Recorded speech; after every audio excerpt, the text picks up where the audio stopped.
Our next speaker is Dr. Hinduja. He will be speaking on confronting cyberbullying. Dr. Hinduja is internationally recognized for his groundbreaking work on cyberbullying and safe social media use. He is a professor at Florida Atlantic University, the co-director of the Cyberbullying Research Center, and faculty associate at the Berkman Klein Center at Harvard University. Please join us in welcoming Dr. Hinduja to the stage.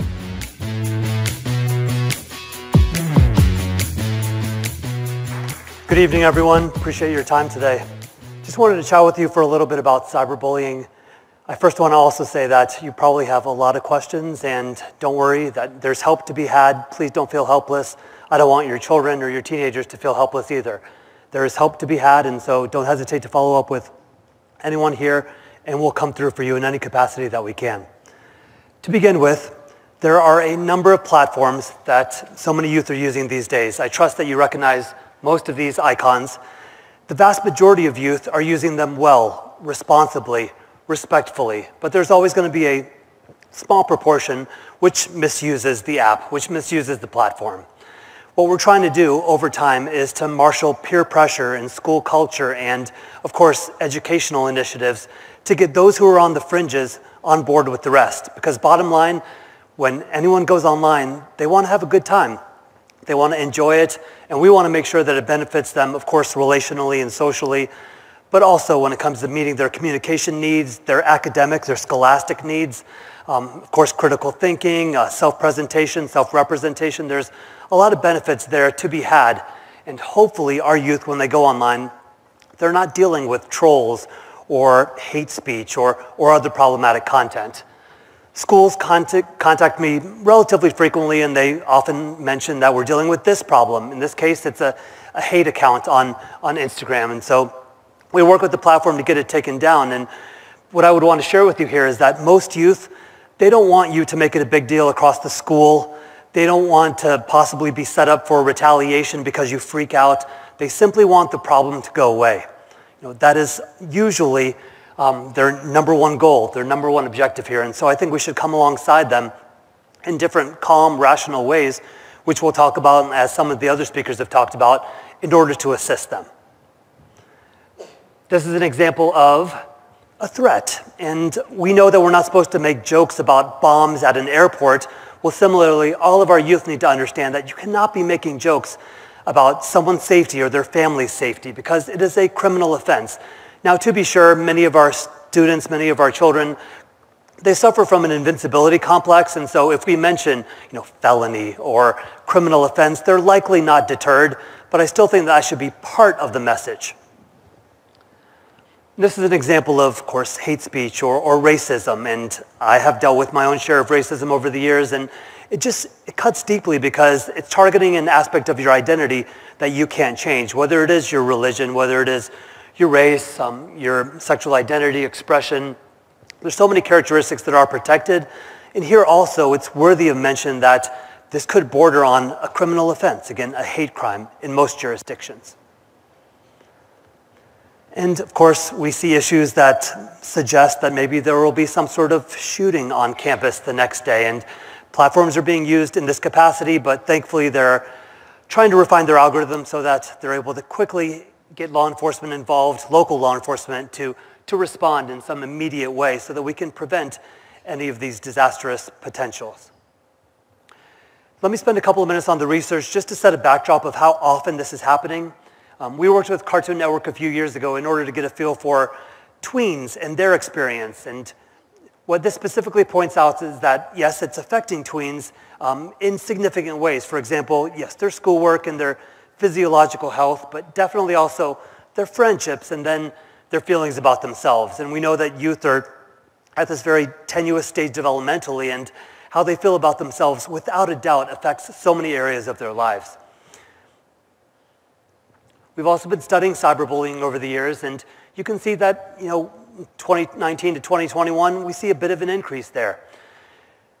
It's not spiraling out of control. It is not an epidemic, and so I do want you to have a sort of a calm perspective of the phenomenon, but without a doubt, we would love for these numbers to be much closer to zero, because when it does happen to our children, it affects them again as it relates to self-worth, Sometimes it leads to delinquency and other forms of mild and moderate forms of violence.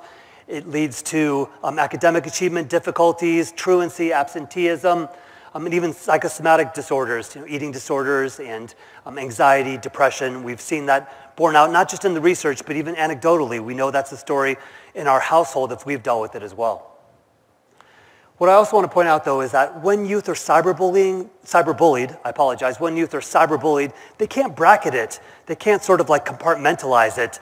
It deeply affects them. Most students, at least over half, when they were cyberbullied, it deeply affected their ability to learn and feel safe at school. So I'm an educator. I care deeply about this. I work with so many schools and educational institutions, and they realize that, yeah, when it's happening, it's affecting them, and it's undermining the goals that we have.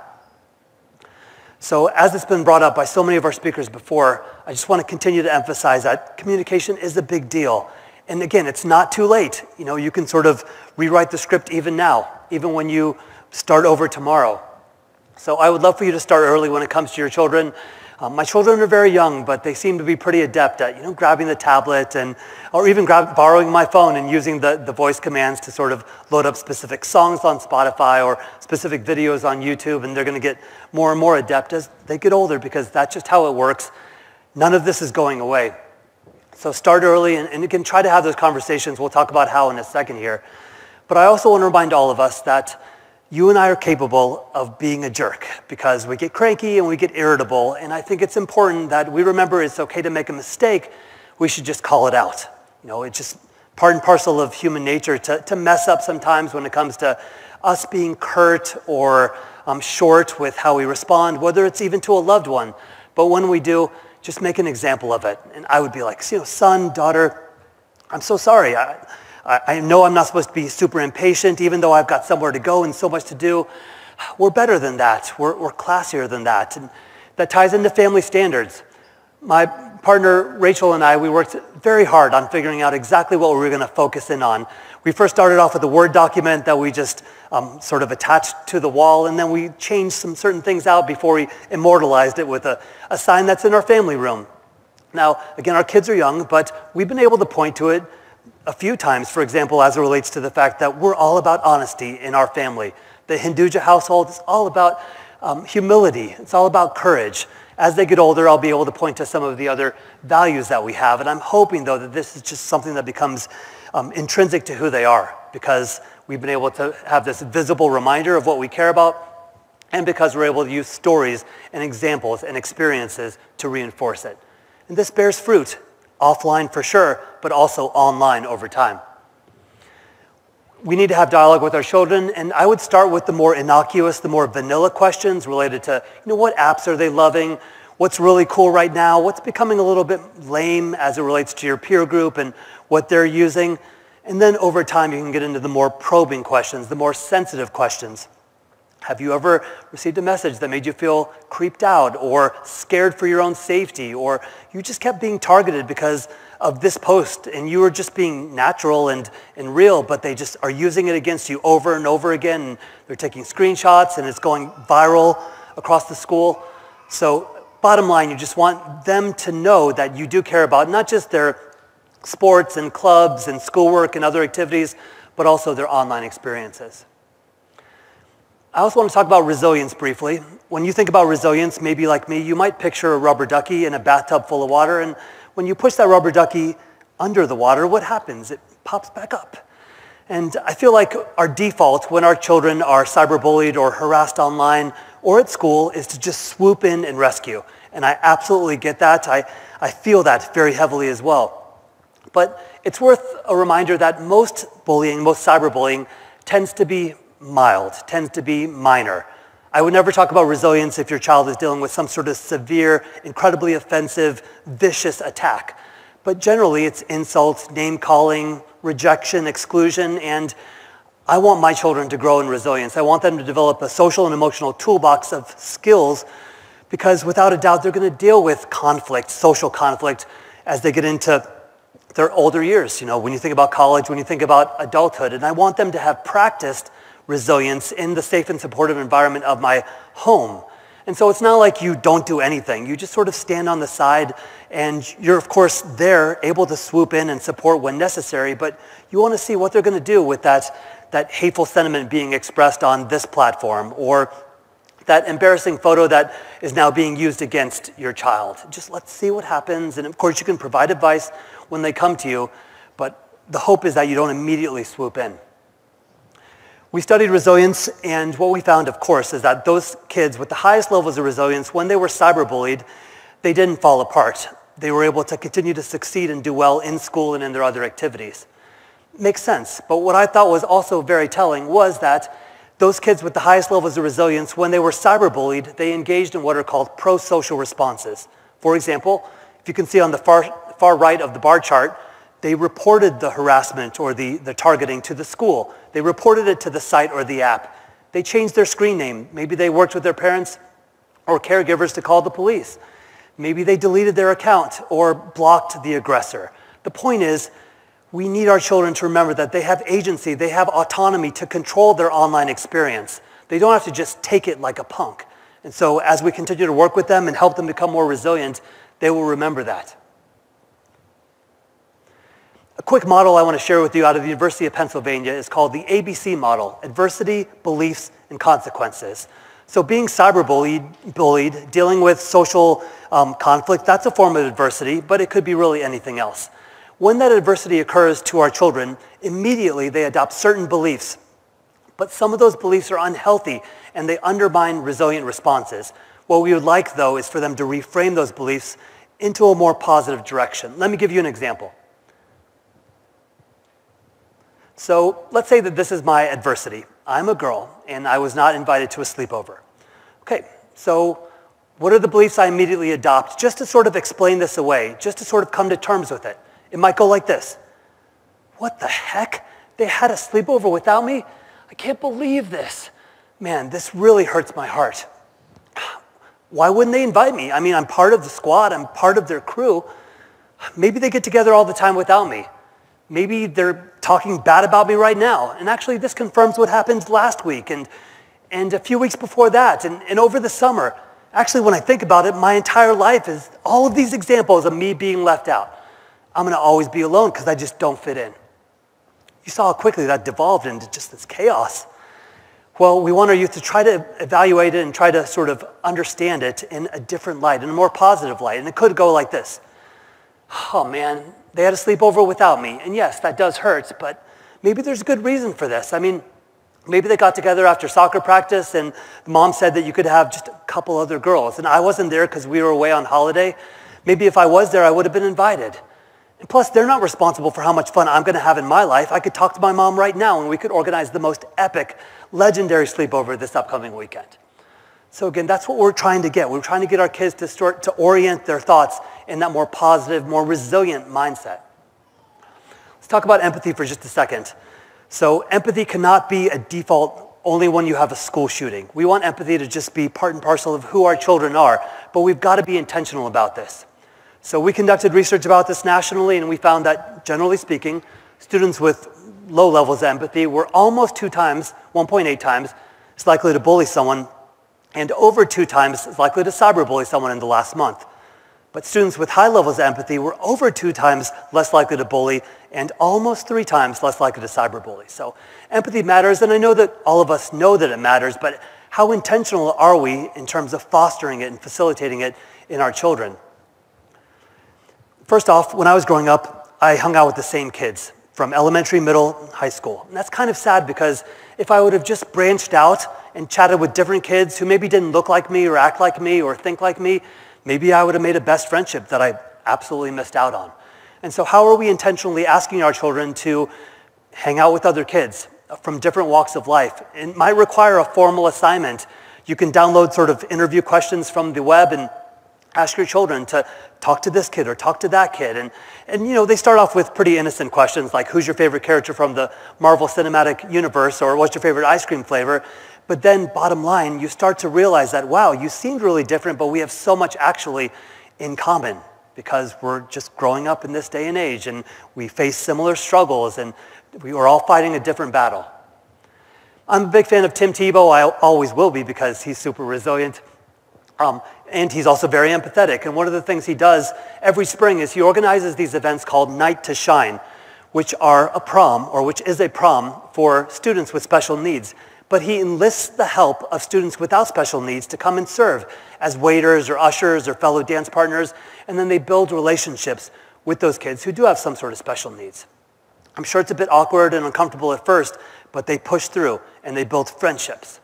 And so what that makes me think of is, how are we intentionally placing our children in environments that might be awkward, might be uncomfortable, but reminds them, number one, of how fortunate they are, and number two, that they can be a blessing to others, that they can brighten other people's days with words, with actions, with just being generally interested in their lives by asking meaningful questions.